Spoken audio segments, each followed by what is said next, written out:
మీరు ఏ టైలర్స్ దగ్గరికెళ్ళినా సరే ఎప్పుడు ఇలా మాట్లాడకండి. ఈ అక్క డైలీ కస్టమర్ అనమాట. ఎప్పుడైనా సరే నా దగ్గరే ఇచ్చుద్ది బట్టలు. నేనే గుట్టిస్తా ఉంటాను. అయితే సంక్రాంతి ముందుకి నా దగ్గరికొచ్చింది. వచ్చి 3 చీరలైతే తీసుకొచ్చిందనమాట.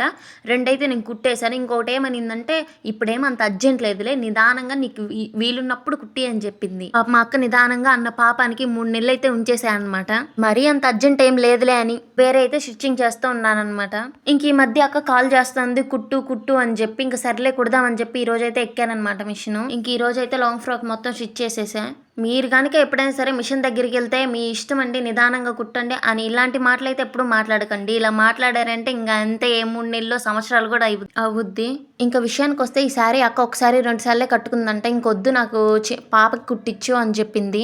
సరే అని చెప్పి ఎనకాలైతే ఉక్సులు పెట్టాననమాట. వాళ్ళు అలానే పెట్టమన్నారు. ఇంక ఫ్రంట్ ఇలా నార్మల్‌గా పెట్టేసి హ్యాండ్స్‌కి కొంచెం పైట కొంగులో వచ్చిన బార్డర్ అయితే ఏసేసాననమాట. ఇంకా డ్రెస్‌కి ఉక్సులు, కాజాలు కూడా ఏసేసాను. డ్రెస్ ఇచ్చేసాక ఫ్రంట్ పార్ట్ కొంచెం డల్‌గా ఉన్నట్టు అనిపిచ్చింది. ఇంకా శారీలో అయితే కొన్ని స్టోన్స్ అనేవి ఉన్నాయనమాట. అవన్నీ నేను తీసేసి వేస్ట్‌గా పోయాయి మొత్తం. గమ్ము పెట్టయితే నేను ఫ్రంట్ పార్ట్ అయితే అలా నెక్ చుట్టూతా అంటించాననమాట. టైంకి గమ్ గూడా లేదు. ఏదో గమ్ వేసైతే అంటిచ్చేసాను. చూడండి ఎలా ఉందో లుక్, ఫైనల్ లుక్. వెళ్తూ వెళ్తూ ఒక లైక్ ఇచ్చి నా ఛానల్‌ని సబ్స్క్రైబ్ చేసుకోండబ్బా మరెన్నో వీడియోస్ కోసం.